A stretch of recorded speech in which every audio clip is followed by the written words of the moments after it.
जय हिंद दोस्तों, मैं हूं आशीष और आप सबको इंडिया में जान पर स्वागत है। दोस्तों, आज मैं एक जरूरी मुद्दे पर बात करूंगा। आज मैं आपको बताऊंगा इंडियन नेवी के मेन फाइटर जेट MiG-29K और चाइनीज नेवी की मेन फाइटर जेट J-15 में से कौन सबसे अच्छा है, किस देश का जेट दूसरे देश की जेट से ज़्यादा एडवांस है।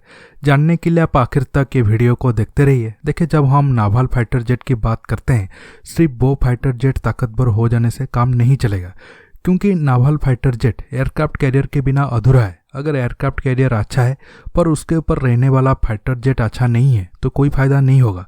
अगर फाइटर जेट अच्छा है लेकिन उसको ले जाने वाला एयरक्राफ्ट कैरियर अच्छा नहीं है तो भी कोई फायदा नहीं होगा।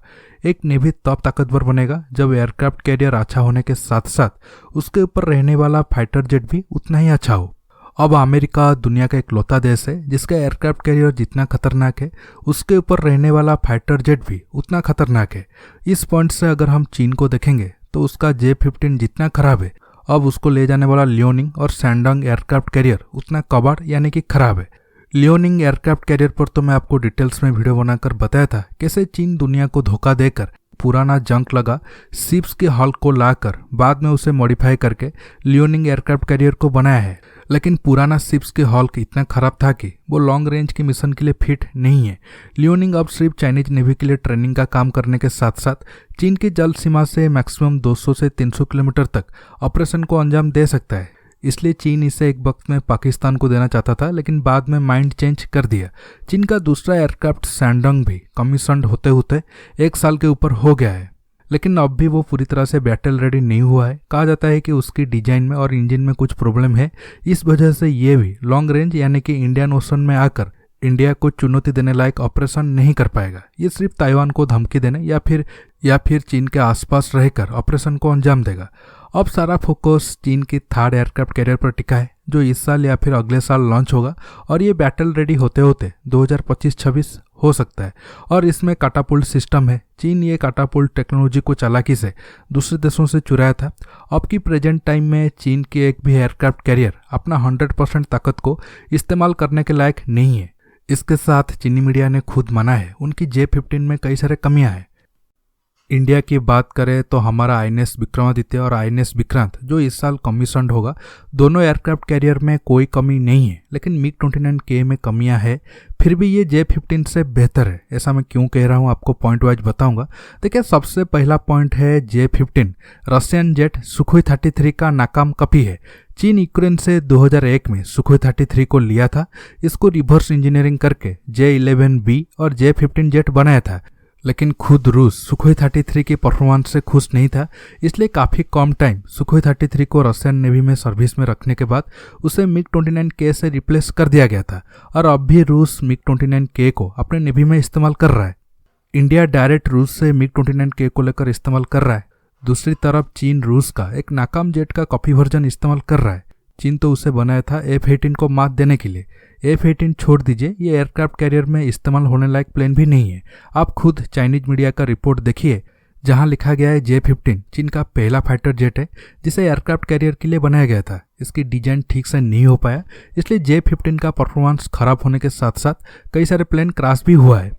आप अब स्क्रीन पे ओरिजिनल रिपोर्ट देख पा रहे होंगे। अब दोनों जेट की टेक्निकल पॉइंट पर बात करते हैं। पहले इंजन से बात शुरू करता हूं, क्योंकि इंजन की ताकत के ऊपर फाइटर जेट का अच्छा परफॉर्मेंस काफ़ी डिपेंड करता है।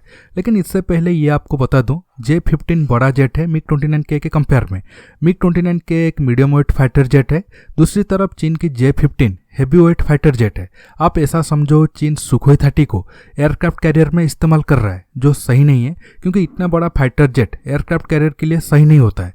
ये सबसे बड़ा कारण था रूस की सुखोई 33 फेल होने का, लेकिन चीन उसे कॉपी करके J-15 बनाया और अब भुगत रहा है। अब MiG-29K की इंजन की बात करता हूँ। देखिए, MiG-29K जैसा अच्छा जेट को उसके RD-33 इंजन सबसे ज़्यादा बदनाम किया है। इसकी वजह से MiG-29K की अवेलेबिलिटी रेट काफ़ी खराब होने के साथ साथ कई बार जेट भी क्रैश हुआ है। MiG-29K में 2 Kimov RD-33M के आफ्टर बर्निंग टर्बोफैन इंजन इस्तेमाल किया गया है। एक इंजन लगभग 88 किलोन्यूटन थ्रस्ट पैदा कर सकता है। MiG-29K की वेट टू थ्रस्ट रेशियो भी काफ़ी अच्छा है, लेकिन मिग 29K के इंजन में 2012-13 के आसपास CAG रिपोर्ट के मुताबिक इसमें काफ़ी प्रॉब्लम था, जिस वजह से इसके अवेलेबिलिटी रेट 30% के आसपास था। मतलब अब हमारे पास 36 मिग 29K है तो उसमें से 12 हमेशा बैटल रेडी होंगे और बाकी 24 मेंटेनेंस फेज में रहेंगे। चीन की J-15 की बात करें तो शुरू में इस जेट में AL-31 रशियन इंजन लगा था, जिससे ये प्लेन को अच्छा खासा ताकत मिल रहा था, लेकिन बाद में चीन इसमें अपना WS-10 इंजन इस्तेमाल किया। इसमें भी 2 इंजन लगता है। एक इंजन तकरीबन 130 किलोमीटर थ्रस्ट पैदा कर सकता है। जेट बड़ा है तो उसे ज़्यादा थ्रस्ट वाला इंजन तो चाहिए, लेकिन WS-10 पर क्या भरोसा है। इस वजह से J-15 की परफॉर्मेंस पर काफ़ी असर पड़ने के साथ साथ कई बार जेट क्रैश भी हुए हैं। अब तक ऑफिशियल रिपोर्ट के मुताबिक 3 J-15 क्रैश हो चुके हैं। देखिए, ये तो सब जानते हैं, रशियन इंजन अमेरिकन इंजन के मुकाबले कम ताकतवर है। चीन रशियन इंजन को कॉपी करेगा तो फाइनल प्रोडक्ट खराब ही आएगा, अच्छा होने की तो कोई उम्मीद ही नहीं है। चीन लगभग 50 के करीब J-15 को अपना नेवी में इस्तेमाल कर रहा है। अगर हम ट्रेनर और क्रैश हुए जेट को लिस्ट में निकाल दे तो 40 के करीब आंकड़ा बनता है। J-15 की अवेलेबिलिटी रेट भी मिग 29 की तरह खराब है। अब राडार की बात करता हूँ। मिग 29K में झुक ME पेसा राडार लगा है। ये x band monopoles Doppler radar है। इसकी रेंज 150 किलोमीटर तक है। ये एक साथ 20 टारगेट को डिटेक्ट करके 4 को एंगेज कर सकता है। ये राडार 5 मीटर स्क्वायर वाला RCS के लिए 130 किलोमीटर दूर डिटेक्ट कर सकता है। J-15 के राडार क्रॉस सेक्शन काफ़ी ज़्यादा है। J-15 के RCS 5 मीटर स्क्वायर या उससे ज़्यादा है। J-15 के राडार की बात करें तो उसमें भी शुरू में पेसा राडार लगा था, लेकिन बाद में चीन KLJ-7A ऐसा राडार से J-15 को अपग्रेड कर दिया है, जिसकी रेंज 170 किलोमीटर के आसपास है। अगर दुश्मन टारगेट की RCS 5 मीटर स्क्वायर हो, ये एक साथ 15 टारगेट को ट्रैक करके 4 को एंगेज कर सकता है। ध्यान देने वाली बात यह है, मिग 29K की RCS 3 मीटर स्क्वायर है, इसलिए J-15 की पकड़ने का रेंज कम हो जाएगा। लेकिन राडार के मामले में J-15 को एडवांटेज रहेगा क्योंकि इसमें ऐसा राडार लगा है। अब मिसाइल की बात करता हूँ। मिग 29K में R-73, R-77 जैसा एयर टू एयर मिसाइल लगा है। आगे बहुत जल्द इसमें इंडिया का अस्त्र मिसाइल भी लगेगा। इसके साथ KH-31A और KH-35U एंटीशिप मिसाइल के साथ KH-31P एंटी रेडिएशन मिसाइल भी लगा है। J-15 की बात करें तो इसमें रूस के R-73 और R-77 की चाइनीज वर्जन PL-9 और PL-12 मिसाइल लगा है। साथ में YJ-62 और YJ-91 एंटीशिप मिसाइल J-15 में लगा है। हथियार के मामले में दोनों जेट में ज़्यादा फर्क नहीं है। स्पीड की बात करें तो J-15 मिग 29K से ज़्यादा तेज है। J-15 की स्पीड 2400 किलोमीटर पर आवर है। मिग 29 की स्पीड 2200 किलोमीटर पर आवर है। लेकिन J-15 के साइज में बड़ा होना उसके सबसे ज़्यादा डिमेरिट बन जाता है और मिग 29K की कंपेयर में पीछे रह जाता है। आप सब जानते हैं, इंडिया और चीन के एयरक्राफ्ट कैरियर में कैटापुल्ट सिस्टम नहीं है, इसलिए फाइटर जेट स्की जंप का इस्तेमाल करके टेकअप करते हैं। इस प्रोसेस में फाइटर जेट सिर्फ 50% या उससे कम हथियार और फ्यूल के साथ टेकअप कर सकता है। ऊपर से J-15 बहुत भारी जेट है और वेट टू थ्रस्ट रेशियो भी कम है, 0.8 के करीब है। मिग 29K का एक है। J-15 अपने साथ ज़्यादा से ज़्यादा 2 PL-9 और 2 YJ-91 मिसाइल और 25% फ्यूल के साथ टेकअप कर सकता है, जिससे इसकी रेंज सिर्फ 400-500 किलोमीटर तक रह जाता है। अगर कॉम्बैट रेडियस की बात करें तो रेंज और कम 200-250 किलोमीटर हो जाता है। मिग 29K की बात करें तो ये 5 टन के करीब मिसाइल और फ्यूल को अपने साथ ले जा सकता है। ध्यान देने वाली बात यह है, मिशन को देखकर हम मिसाइल और फ्यूल को कम ज़्यादा कर सकते हैं।